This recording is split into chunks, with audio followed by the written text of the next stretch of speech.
আমি রয়েছি আর যে সুপ্ত আজকে দেখছেন আমি অমর একুশে গ্রন্থমেলায় রয়েছি। অমর একুশে গ্রন্থমেলা 2022 উদযাপিত হচ্ছে। আপনাদের মনের মধ্যে একটা কি আনন্দ? জি জি জি, অবশ্যই।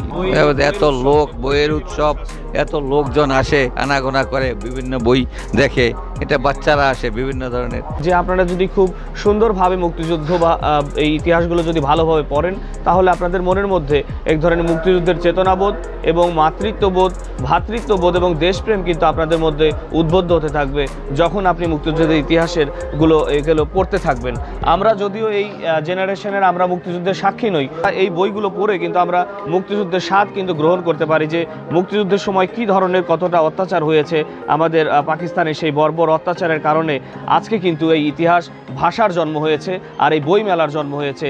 আর সেখানে এই ইতিহাসকে দেখছেন আমাদের জাতির পিতা বঙ্গবন্ধু শেখ মুজিবুর রহমান সেই ইতিহাসের সর্বোচ্চ সাক্ষী, এবং আরও অনেকেই রয়েছেন বা এই জাতির পিতার সঙ্গে যারা ছিলেন তারা ওই সময়কালীন তাদের সমস্ত ইতিহাস কিন্তু এই বইয়ের মধ্যে কিন্তু লিপিবদ্ধ আছে।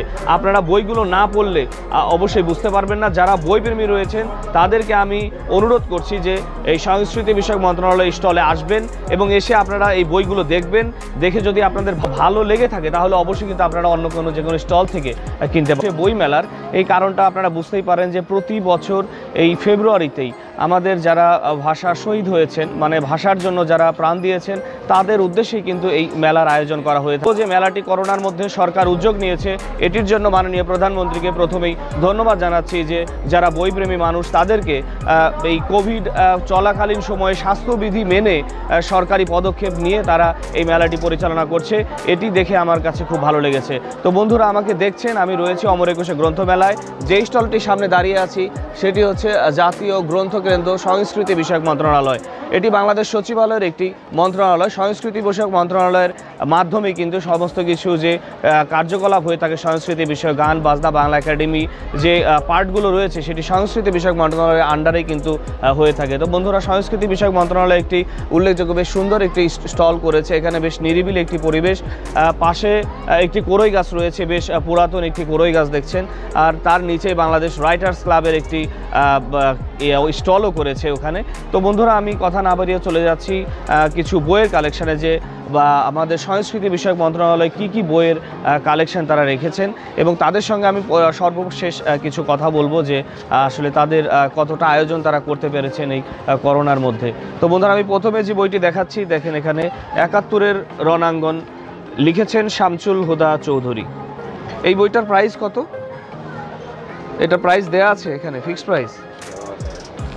আচ্ছা, ও এটা হচ্ছে প্রদর্শনীর জন্য। আচ্ছা, তো ডিয়ার ভিউয়ার্স, একটি কথা বলে রাখি আপনাদের উদ্দেশ্যে, এটি সরকারিভাবে সংস্কৃতি বিষয়ক মন্ত্রণালয়, এটি সরকারিভাবে বইগুলো প্রকাশ করা হয়েছে। এটা ডেমো আকারে আপনারা প্রদর্শনীর জন্য। তো আপনারা এখানে দেখে পরবর্তীতে অন্য প্রকাশ যারা করেছেন তারা বিভিন্ন যারা বই বিক্রেতা রয়েছেন অন্য স্টলে, সেখান থেকে কিন্তু আপনারা চাইলে খরিদ করতে পারেন যে সরকার কি কি বইগুলো আসলে আপনাদের জন্য নিয়ে এসেছে। তো বন্ধুরা, এখানে দেখেন আরেকটি লিখেছেন যে আতিউর রহমান, জনমানুষের মুক্তিযুদ্ধ অখণ্ড সংস্করণ।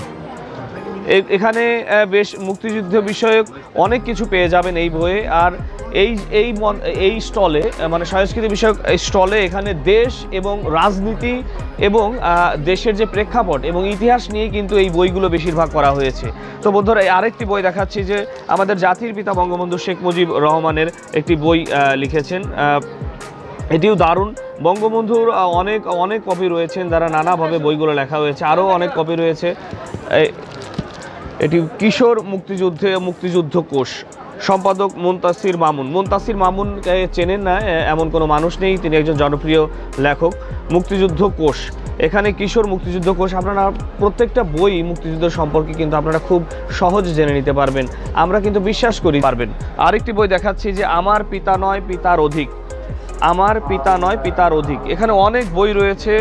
বঙ্গবন্ধু কেন দ্বিতীয় বিপ্লবে ডাক দিয়েছিলেন, মিনার মনসুর, এটি লিখেছেন মিনার মনসুর। এখানে তারুণ্যর চোখে বঙ্গবন্ধু।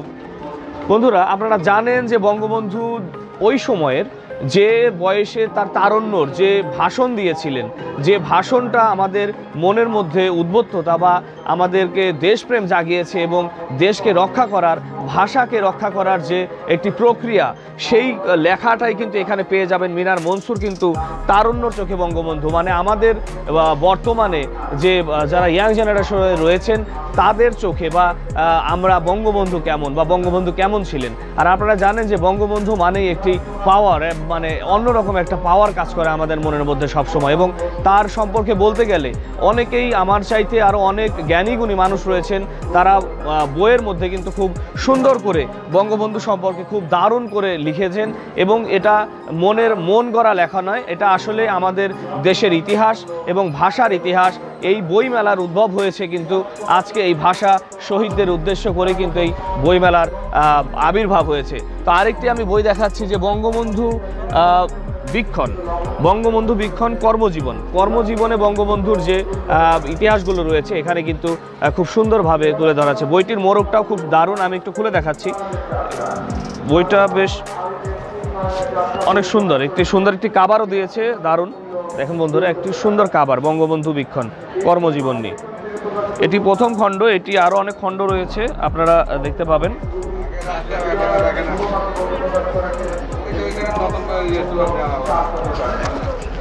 তো বন্ধুরা, আমি স্টলের সিনিয়র একজনের সঙ্গে কথা বলবো যে আসলে ওনারা কতটা আয়োজন করতে পেরেছেন এই করোনার মধ্যে, বা তাদের প্রস্তুতিটা কেমন ছিল। আপনার নাম? আমার নাম কে মানোয়ার হোসেন। হ্যাঁ, জাতীয় গ্রন্থাগার চাকরি করছি। হ্যাঁ, এখানে শুধু আমাদের ডিসপ্লের জন্য বইগুলো, শুধু ডিসপ্লের জন্য এখানে বঙ্গবন্ধুর উপরে কিছু বই আছে। হ্যাঁ, অনেক প্রকাশনী প্রতিষ্ঠানে, ভালো ভালো প্রকাশনী প্রতিষ্ঠানের বঙ্গবন্ধুর উপর এখানে আমাদের পরিচালক মহোদয়ের সিলেক্টেড করা বই, কিছু বই আমাদের এখানে শুধু প্রদর্শনীর জন্য রাখা হয়েছে। আপনাদের উদ্দেশ্যটা কি? যে আমাদের দেশের ইতিহাসকে জানানো, এবং আপনারা বিশেষ করে ইতিহাস সম্পর্কে তো বেশি বই রাখা হয়েছে। জি, প্রকাশটা আমাদের প্রকাশনী, বিভিন্ন প্রকাশনী বই আমরা কালেক্ট করে আনছি। হ্যাঁ, প্রতিটা প্রকাশনীর বই আলাদা, সরকারিভাবে কিনে আনা হয়েছে। যেমন এই বইগুলো দেখে তারা অন্য স্টল থেকে ক্রয় করতে পারবেন এই বইগুলো, এটাই। আচ্ছা, আপনাদের কাছে কি মনে হয় যে আসলে আপনারা কি সন্তুষ্ট এই বইয়ের কালেকশনে, না আরো কিছু দেখানো উচিত ছিল মানুষ, এরকম কিছু মনে করেন কি? না, আরো বই তো আছে, বিভিন্ন প্রকাশনীতে আমাদেরও বই আছে, বিভিন্ন প্রকাশনীতে ভালো ভালো বই আছে। হ্যাঁ, ওদের ওখান থেকে দেখলে বাংলা প্রচুর প্রকাশনী বই আসছে, নতুন বই বঙ্গবন্ধুর মেলাতে। আসলে ফেব্রুয়ারি মাস আসছে। হ্যাঁ, ভালো তো সারা তো প্রচুর, সারা আজকে তো প্রচুর লোক হয়েছে, গত শুক্র শনিবারও প্রচুর লোক হয়েছে, বুঝছো। হ্যাঁ, এই করোনার মধ্যে যে এত লোক হইবে এটা চিন্তা করা যায়নি। হ্যাঁ, সফলতা। জি, ধন্যবাদ আপনাকে। ঠিক আছে। তো শুনলেন আমাদের এই জাতীয় সংস্কৃতি বিষয়ক মন্ত্রণালয়ের যিনি জাতীয় গ্রন্থাগারের উনি, এই বইগুলো আসলে বিক্রির জন্য নয়, এখানে আমাদের ইতিহাস সম্পর্কিত যে উল্লেখযোগ্য যে বইগুলো রয়েছে সেগুলোই তারা সংগ্রহ করেছেন। এবং আমি বললাম, আমার ভিডিও দেখে যদি আপনাদের বইগুলো ভালো লেগে থাকে, আমার ভিডিওটা যেখানে দেখবেন, যখন দেখবেন তখন কিন্তু এই বইগুলো অবশ্যই কিনতে আসবেন। আমার কাছে চমৎকার লেগেছে, এবং আমি ভিতরে যদিও পড়তে পারিনি, তবে বইগুলোর নাম দেখেই মনে হলো যে এখানে ইতিহাস নিয়ে যে কল্পকাহিনীগুলো রয়েছে আমাদের এক কথায় অসাধারণ লাগবে। বঙ্গবন্ধু সম্পর্কে প্রত্যেকটা লেখাই এখানে অসাধারণ লাগবে আপনাদের যদি পড়তে পারেন বইগুলো। তো